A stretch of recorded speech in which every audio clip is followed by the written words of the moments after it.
Lying in the middle of a plain in modern-day Iran is a forgotten ancient city, Persepolis. Built 2,500 years ago, it was known in its day as the richest city under the sun.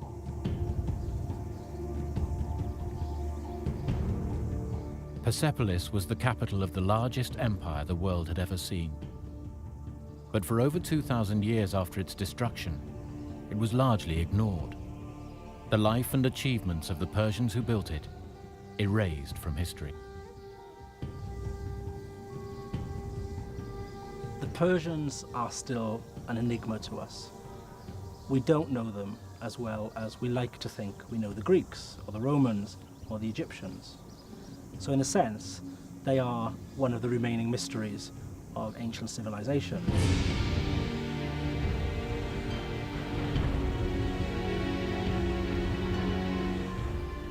It is one of the most undervalued periods of history in antiquity that you can think of. But no longer. Through the archaeology, the ancient texts, and work by a new generation of historians, we can build a picture of this remarkable civilization. And it is this place, Persepolis, which holds the key to this forgotten empire.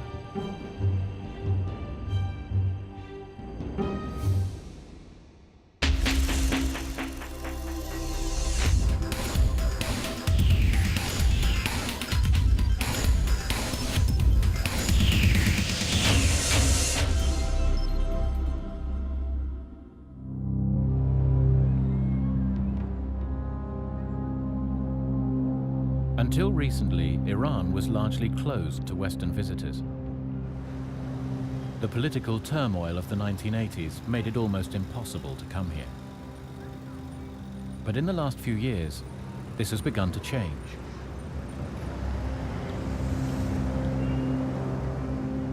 Iran is opening up, it's actually welcoming people from the West. So now is the time that our study of ancient Persia has to go up a gear, I think. We should seize the opportunity. Dr. Lloyd Llewellyn-Jones has spent 15 years studying ancient Persia, but this is the first time he's been able to visit Persepolis, the heart of Persian civilization.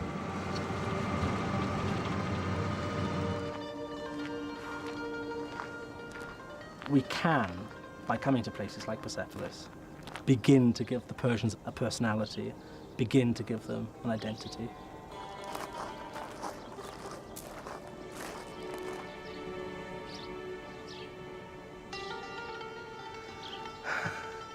It is incredible. Boy, they knew what they were doing. It's incredible, amazing. It's quite moved. In the stillness now of the morning, and just with the bird song, it's just remarkable. It really is.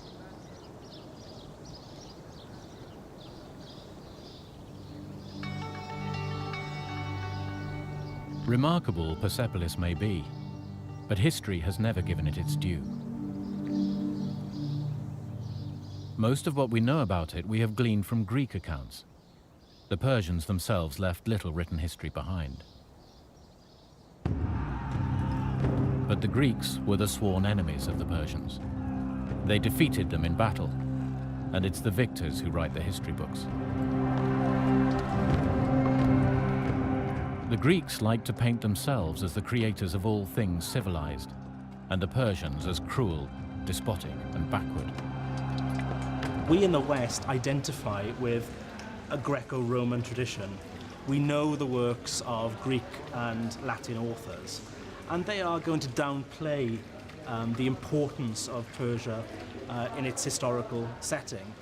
They're going to say that the Persians are barbarians, and this is the theme that comes over time and time and time again in the sources. Yet the Persians cannot be dismissed so easily. For 250 years, they ruled the largest empire the world had ever seen. It had humble beginnings, among the nomadic tribes who lived on the Persian plains.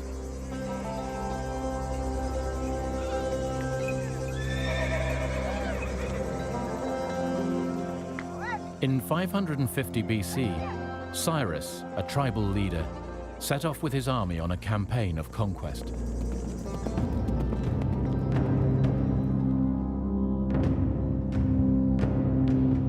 With his charisma and what the Greeks called the fear he inspired and the terror he struck in all men, Cyrus took control of more and more territory.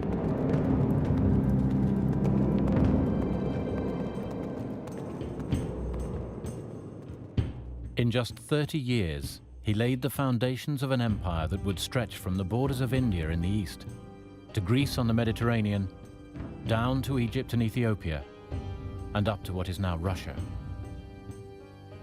More than 30 different peoples were brought together under the rule of the man who called himself the King of the World.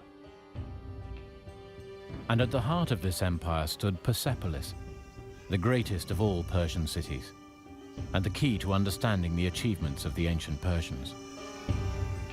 Persepolis was begun around 515 BC by Darius the Great, the fourth king in the Persian dynasty known as the Achaemenids. But much of what we can see today lay hidden under the sands for 2,000 years. It was only in the 1930s that many of the wonders of Persepolis were finally uncovered.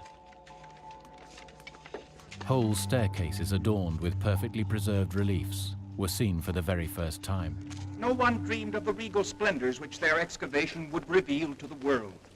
For more than 22 centuries, the capital of the Persian Empire lay neglected.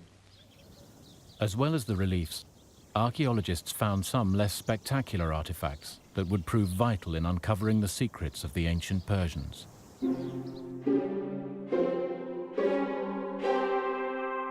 30,000 fragments of these tiny clay tablets were found among the rubble of Persepolis.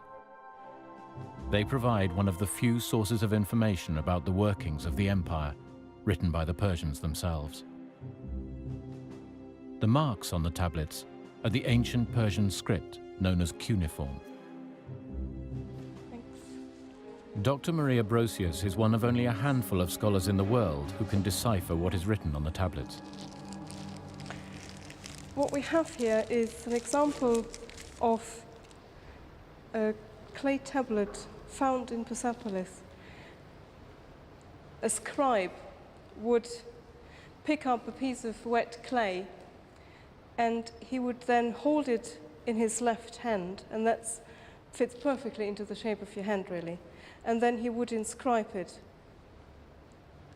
It's an extraordinary feeling to know that something like this has survived to tell us about life 2,500 years ago, information that we otherwise would never have. They tell me something about how people lived and how this empire worked, and that's what fascinates me. So what can the tablets tell us about Persepolis? The tablets are the receipts and invoices of the empire, including those for the workers who built Persepolis. One records 1.5 shekels of silver for carpenters making sculptures. Another details 1 jug of wine each to the 74 Syrian laborers working on the columned hall. Yet another 2.5 shekels for the Carian gold workers. The amount of gold that seems to be used here indicates that, again, the cost of this site must have been immeasurable. From the information on the tablets, we can deduce what materials once decorated these massive buildings. For decades, we have seen only the stone pillars and walls, but now we can recreate the halls and palaces of Persepolis in all their dazzling splendor. As we do so, we can see why Persepolis was once known as the richest city under the sun.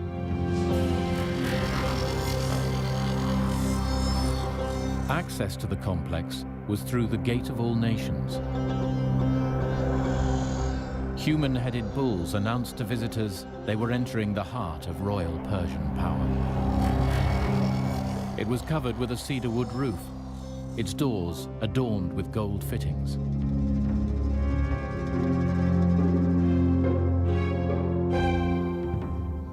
At the heart of the complex was the Apadana, where King Darius received his subjects. Today, only 10 of the original columns still stand.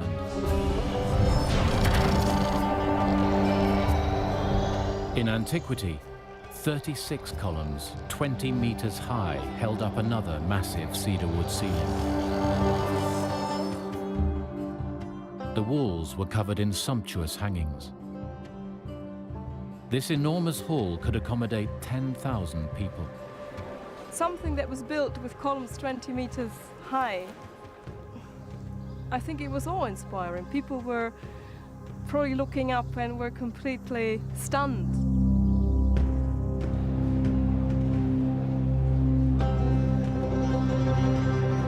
You can see how each of these columns rear up to the sky. And they would have held up there an enormous roof of beautiful cedar wood, giving us this heady scent of cedar wherever we went as well.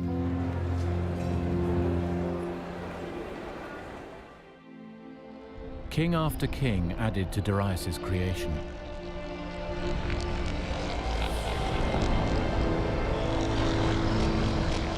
Xerxes, the Greeks' great foe, built this, the remarkable Hall of 100 Columns.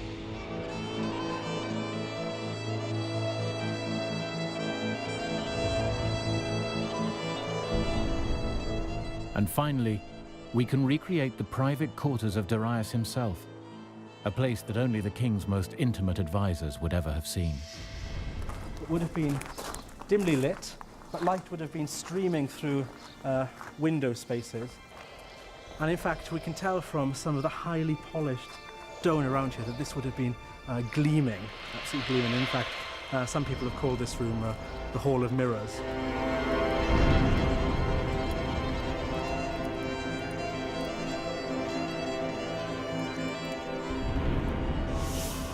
The building sat on a 15-meter-high man-made terrace.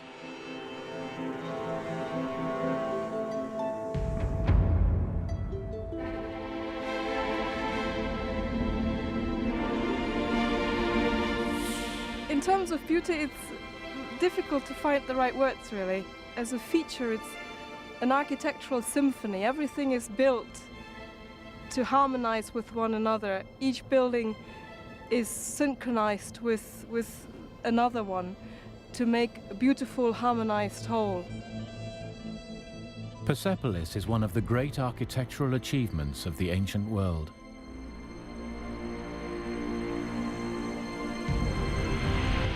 But why did the Persian kings go to such lengths? Beyond housing the royal entourage, what exactly was the purpose of these extraordinary buildings?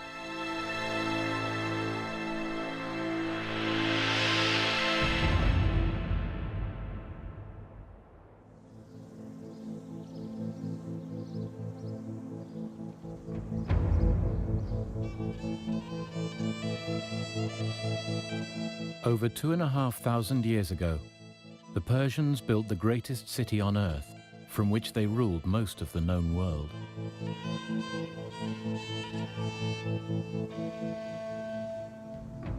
But this was no ordinary city, for it was built with a particular purpose in mind. What the city was used for was an integral part of how the Persians maintained their vast empire for 250 years. Clues to the function of Persepolis lie carved into the walls and staircases of the city, in the scenes depicted in its stunning stone reliefs.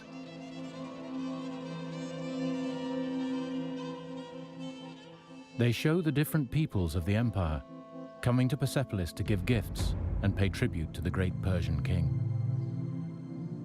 Nubians from Africa, Lydians from present-day Turkey, Bactrians from what is now Afghanistan.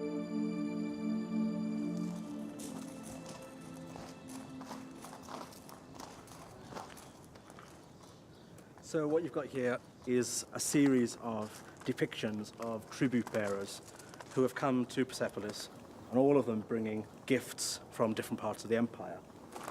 Fine horses, shaggy mountain goats. It's all the wealth of the empire being brought as tribute here to the great king. A superb depiction of a camel here with so much personality in the face as well. Wonderful curved-horned sheep, and depicted in such detail. And if you look at the very stylized way that they do things, like the way that they render curls in the hair and in the beard in a very artificial manner, and then as you come down to the shaggy fleece of the sheep, you can see that that's echoed again. So you get these triangles ending in these perfect little swirls. And finally this flick of a tail at the bottom as well. The costumes for all of these foreign delegates are rendered in such detail. And it's clear that the Persian artist is fascinated by the variety, the ethnic variety that you get visiting here.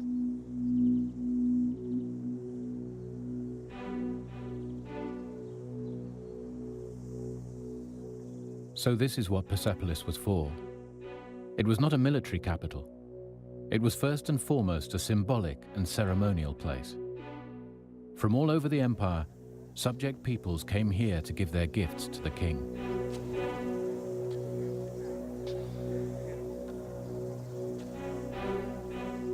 The formal presentation of tribute confirmed the loyalty of the subject nations and the power of the king. The walk to the king followed a specific route through the complex, intended to maximize the impact of the architecture. Coming up these stairs would have been an overwhelming experience. If you look at the stairs, they're not something that you walk up fast. They're so shallow that you have to walk very, very slowly. That all heightened the expectation, and it, I suppose, gave you a sense of the king's power. You can't just walk into a room and there you are. It has all to do with a procession to the king.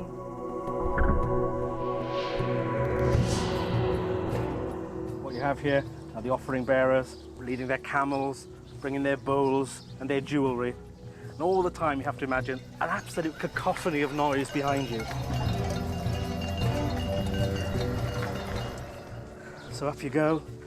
All the time your heart is beating faster and faster. You're hearing languages you've never heard before, seeing sights you've never seen before. And then you get to this spot, and I think your knees are about to give way, because this is the so-called Gate of All Nations. This is the welcoming portal for all these visitors. And straight away, they are faced with this image of kingship, these human-headed bulls, symbols of royal virility and strength and power.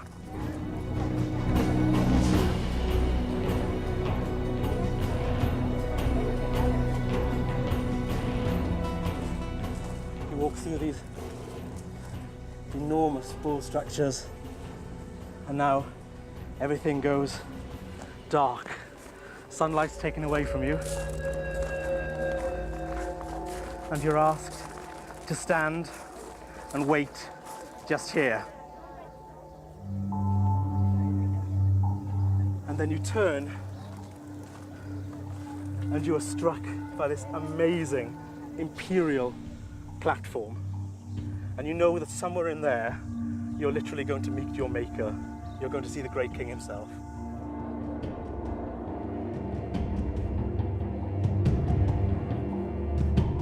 So you walk forward and you approach.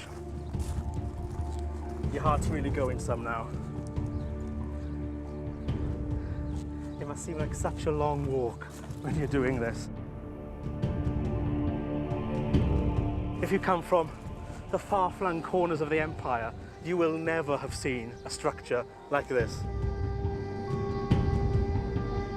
Every visitor in ancient times who was allowed to come up the royal terrace was in total awe. You have a perfection that that they haven't seen anywhere else, and people must have been absolutely stunned. And you walk up the imperial staircase,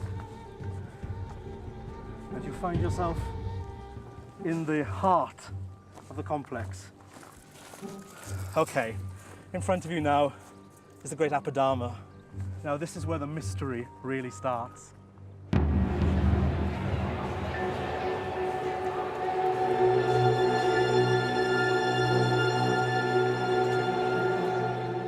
You can't get any closer to how the Persian kings wanted to present themselves.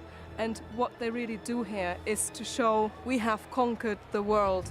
We don't need to prove anything anymore. And so your offering bearer begins his journey towards the king. He would have paused, and here he would have done a specific act. He would have fallen to his knees in front of the king, and then immediately prostrated himself on the ground, and then your gifts are given. Your job is done. You back away slowly out of the great throne room, and your 15 minutes of fame is over with.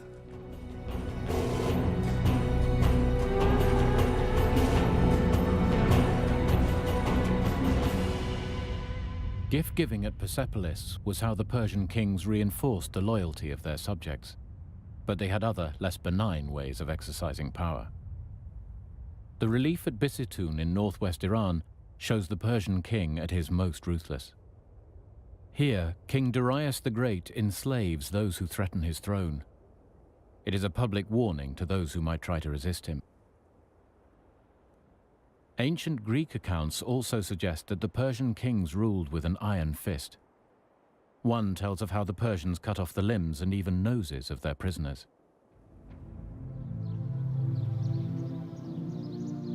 And yet, the reliefs at Persepolis seem to paint a very different picture. There you see these men holding each other's hand, or one holding his hand against somebody's shoulder. They talk to each other. They sort of, encourage each other. The whole image that is represented here is an image of peace and of harmony. There is absolutely no battle scene. There is no violence depicted here. It is one of a Persian peace. Persian royal inscriptions found at Persepolis reinforce this image of benevolent rule.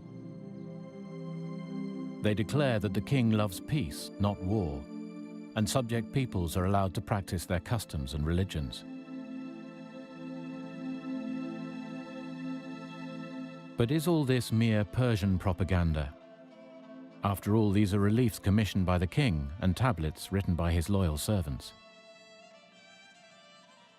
The Jewish book of Ezra offers an independent account. In chapter 1, the Persians are praised for liberating the Jews and allowing them to practice their religion freely.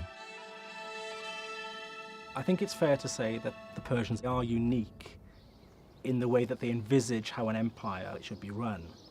Generally, in the ancient world, there seems to be an idea of conquer, obliterate, and rebuild on our terms. We don't find that with Persia at all. If you paid your tribute, if you paid your taxes to the Persian king, that was fine. That was all the king wanted from you. Any other form of life, of cultural setting, was accepted. By allowing subject nations to live their own lives, the Persians ensured that a multi-ethnic, multilingual empire flourished in relative peace for 250 years. It is tolerance that has a completely political objective. The Persian king's objective was, if I leave people their ethnicity, their religious cults, then they have fewer reasons to resist my power. Yet it took more than tolerance to maintain this vast empire. Empires need an infrastructure. 50 miles outside Persepolis, carved into the side of the hill, is an ancient Persian road leading to Persepolis. The sides of the road are up to 10 meters high. Such engineering feats were repeated across the empire. Being in charge of an empire that stretches about 4,000 kilometers just west to east needed to be controlled. In order to control that, you need a fabulous network, a road system that allows you to get information from one corner of the empire to wherever the king is as quickly as possible. Even the critical Greeks could not fail to be impressed by the Persian road system. It stretched from Persepolis up to another Persian city, Susa, and then 1,500 miles to the west to Ephesus on the Mediterranean. Roads also went east to India and south into Egypt. The Greeks were particularly amazed by the messengers who traveled along these roads, keeping the Persian kings at Persepolis informed of everything that went on in the empire. The great Greek historian Herodotus wrote at the time that no mortal thing travels faster than the Persian couriers.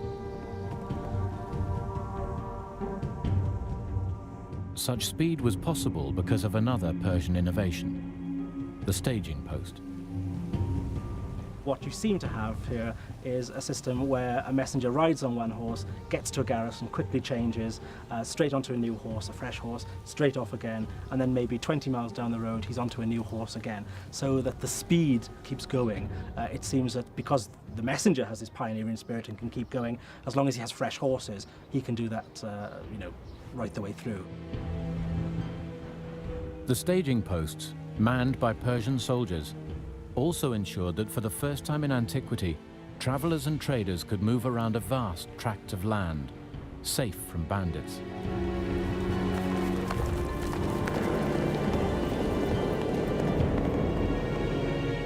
So from Persepolis, the Persian kings managed their immense empire.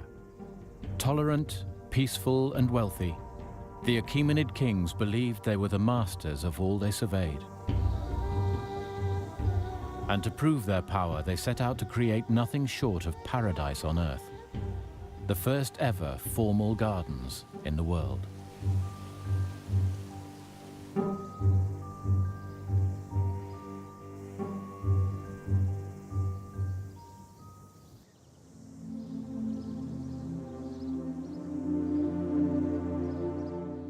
Two and a half thousand years ago, the Persians created the largest empire the world had ever seen. The Greeks said they were an uncultured and warlike race. But here at the ancient city of Pasargadae, the stones tell a different story.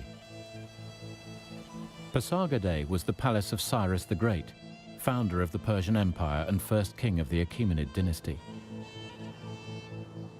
And here there is evidence of Persian culture at its most sophisticated and refined. Hidden among the undergrowth are irrigation channels for Pasargadae's most stunning feature, its royal gardens.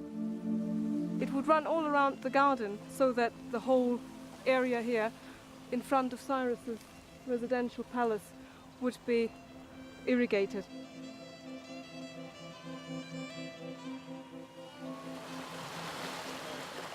Imagine that it was gleaming white, it was polished stone, it was glittering in the sun. You would have the water floating through. It would refresh the area. It would cool down the air here. No archaeologist has ever found the legendary gardens of Babylon.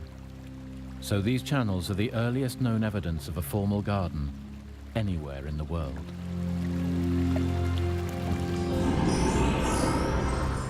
King Cyrus called his garden Paradisa. This Persian word, meaning a walled garden, is one we still use today. Paradise.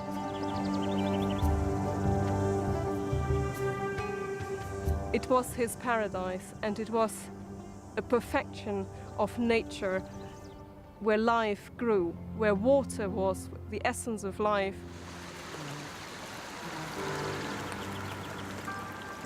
Cyrus was famous throughout the ancient world for his love of gardens.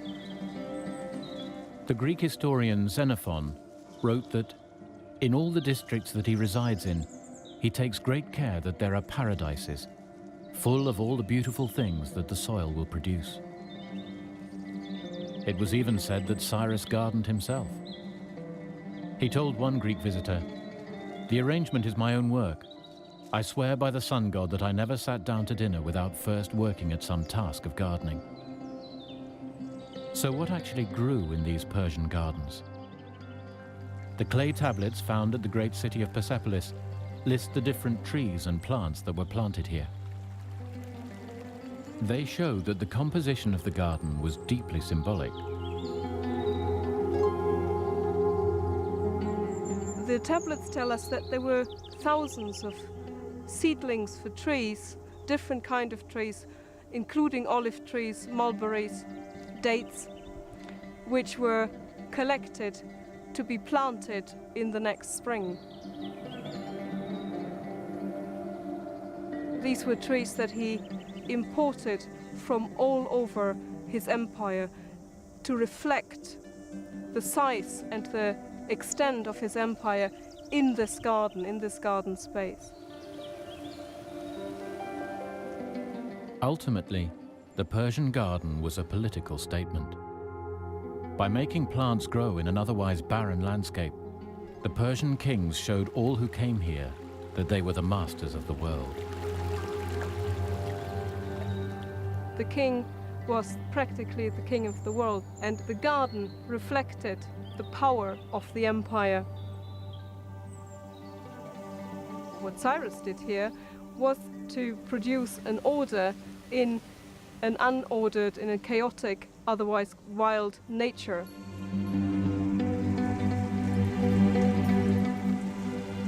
The garden in a way symbolized the king's ability to control life.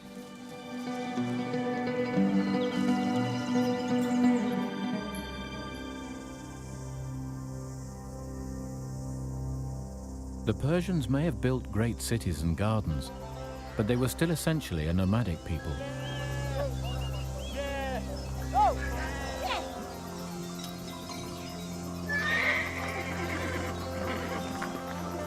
This kind of nomadic feeling always remained with the Persians, despite the fact that they built these vast imperial cities. They were as at home in a city as they were in a tent. For the Greeks, the Persians' nomadic lifestyle was a cause for mockery. Like modern nomads, the ancient Persians spent the winter months tending their herds on the plains and the hot summer months in the cool of the mountains. To the Greeks, this escape from the summer heat was evidence of Persian unmanliness. The Greeks like to criticize the Persians for this softness. They see them as rather hot and moist creatures. And the other thing that Greeks see as hot and moist are women. This is the way that women's bodies works. If women are hot and moist, and therefore Persians are hot and moist, they must be one and the same thing, basically. Persians are not real men because they can't stand the heat. What the Greeks never understood was that traveling was part of the Persian way of life.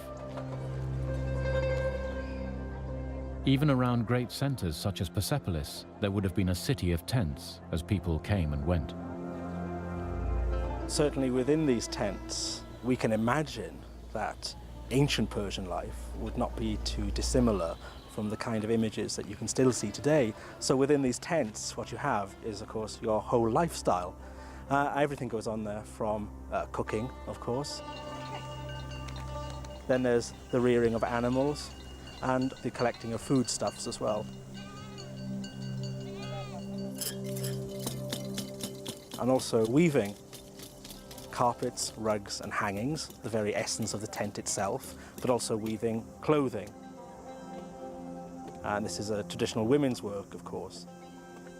This is all part of nomadic tradition today, and certainly can be reflected back onto ancient Persian tradition.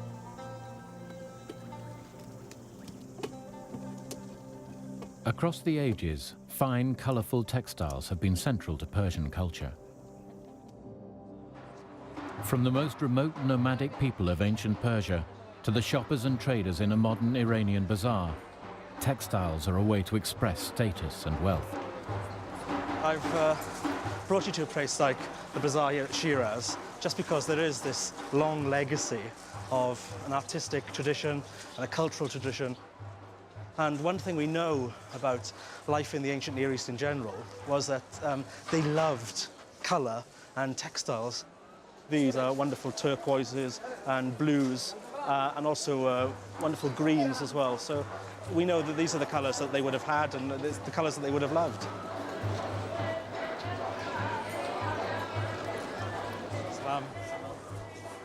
Come in. This idea of a room which is completely covered in textiles is very much part of the ancient Near Eastern tradition, and certainly something that the Persians would have identified with. Textile hangings on the walls are very much part of the ancient world culture. Textiles all over the floors, textiles on couches as well. So, you know, you are surrounded, you are swamped by this idea of colour and luxury, and of course warmth as well. Now that's the real McCoy. Okay, synthetic modern velvet, but perhaps this gives you, better than anything else, the sort of idea of the luxury that the Persians were renowned for. It's purple, which first of all, of course, is the colour of kingship throughout the ancient world, because purple is so difficult to get in antiquity. A good, solid, deep, imperial purple dye. You know, this is a modern textile, but you know, it does the job very well. I think it kind of captures what the Persians are all about for me. Bit of sparkle, really. The smells, sounds and sights of this bazaar would be familiar to the ancient Persians. Spices, gold and reams of fine, brightly coloured cloth. This modern market reflects what the Persians were famed for in the ancient world, their pursuit of luxury. The purpose of luxury at Persepolis is mainly to do with the power and the propaganda of kingship. Because, of course, to have superfluous articles of clothing or to have your palace strewn with textiles that are really redundant apart from being, you know, laureled on or something that covers something or a covering that is then covered by another covering. This is all just to do with this idea of power and wealth expressed through material goods. It's not dissimilar to, you know, the kind of thing that goes on in the West today.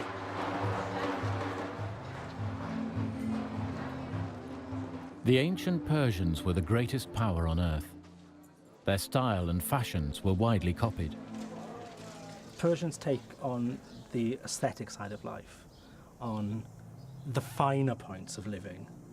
Everything from how you plant your garden and how you walk in your garden, and to how you decorate your walls, clearly had an impact on later world civilizations, certainly through Greece and into Rome, possibly into contemporary Western society as well. The Persian approach to architecture, gardens and textiles has survived to this day. But there were those in the ancient world who despised everything the Persians stood for. This hostility would one day lead to the destruction of the Persian Empire and of Persepolis itself.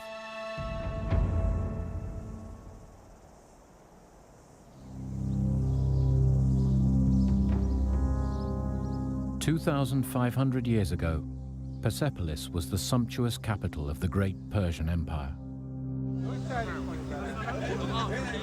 But what the Persians saw as luxury, their Greek rivals saw as decadence. One custom that both fascinated and appalled the Greeks was the Persian feast. Most of what we know about Persian feasts, of course, comes from the Greek sources, because the Greeks are so interested or fascinated by this concept of luxury that obviously feasting is going to be an element of that luxurious lifestyle. Persian feasts are going to be opulent, all the kind of things which are always associated with luxury. Drinking was an essential part of the Persian feast. Herodotus wrote, "The Persians are very fond of wine, and no one is allowed to vomit or urinate in the presence of another person."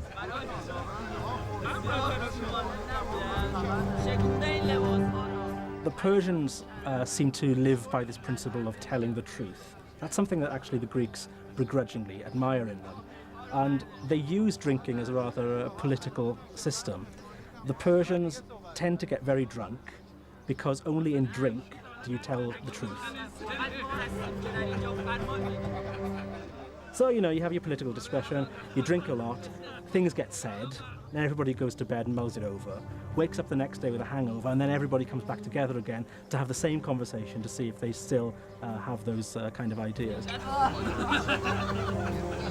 Like many Persian traditions, feasting was not luxury for luxury's sake. It had an important social role. Feasting brings you together as a community. They are all partaking of the same food and of the same experience, so it's a great uniting thing. Yet to the Greeks, it was another example of why the Persians were an inferior race. Alexander the Great warned his own soldiers that gluttony and opulence lead to much unmanliness. Those that eat such enormous meals are far too quickly beaten in battles.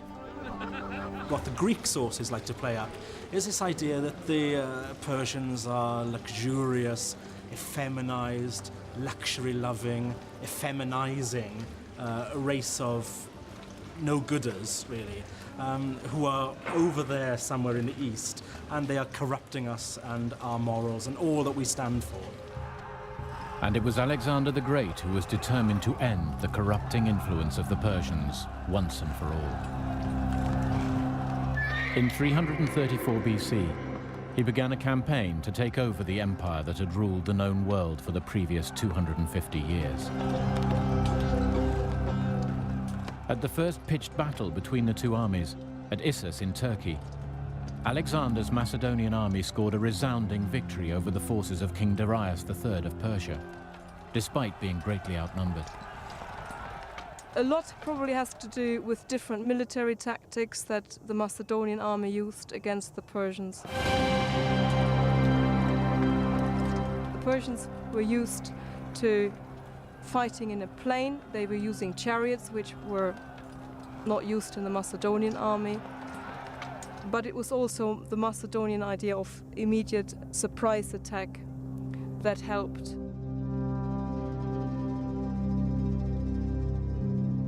Over the next 2 years, Alexander's superior military tactics allowed him to take over lands that were once under Persian control. In 331 BC, he reached Persia itself.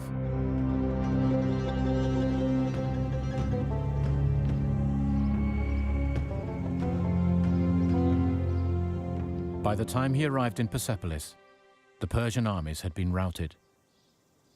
The 12th and last Persian king, Darius III, was dead. Alexander entered the undefended city unopposed. The ceremonial center that for nearly 2 centuries had embodied Persian dominance of the world was finally in Greek hands. Alexander told his soldiers they were now in the most hateful of cities. You've got to remember where Alexander actually comes from, Macedonia, okay? These are thugs, mountain thugs. This is what Alexander's stock is all about. And suddenly he comes to this place, which after all, the Persians have been accused for centuries of being effete luxury lovers. Now this stuff is anathema to Alexander's Macedonian and Greek followers.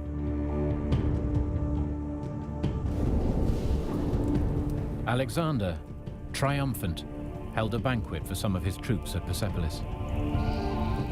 According to the Greek accounts, it was here that the city's fate was sealed. There's a lot of drinking going on, a lot of bad things get said. Alexander has got in his company, according to some Greek and later Latin sources, a couple of courtesans, one of whom is called Thais, who is supposed to be one of the most beautiful courtesans in Greece. Now, she, I dare say, is a little bit drunk and perhaps a little bit emotional, we don't know. But she decides to ask Alexander, would it be okay if she burns down Persepolis? Alexander, in his drunken state, says, sure, go ahead. Alexander fully understood the symbolic importance of Persepolis as the very heart of the Persian Empire. It had to be destroyed. Alexander will destroy everything that could be a potential source of resistance and opposition to him. Persepolis was that. He wanted to make a point of destroying Persian power. And so Alexander's soldiers began burning and looting. The city itself is described by ancient authors as being unprotected. There was no military guard here to defend the population. Some people say that what he did was to pile up flammable material, furniture, curtains, and from there the fire started and then of course spread through the whole terrace. It just burned. I dare say this night there must have been chaos here. So the carnage, the chaos must have been horrific.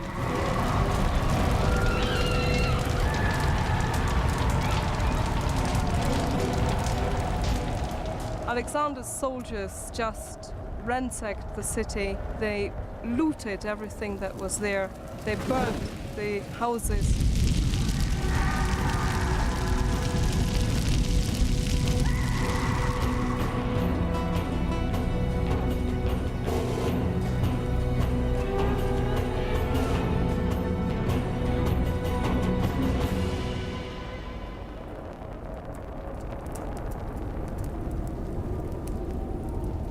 I think Alexander is the first recorded hooligan in history.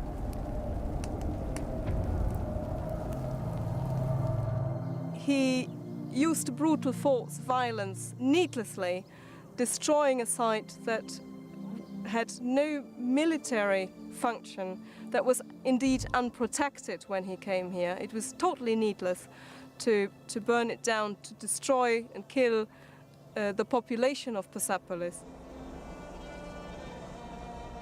The Greeks, who claimed to be the founders of civilization, who called the Persians barbarians, had committed a gross act of vandalism.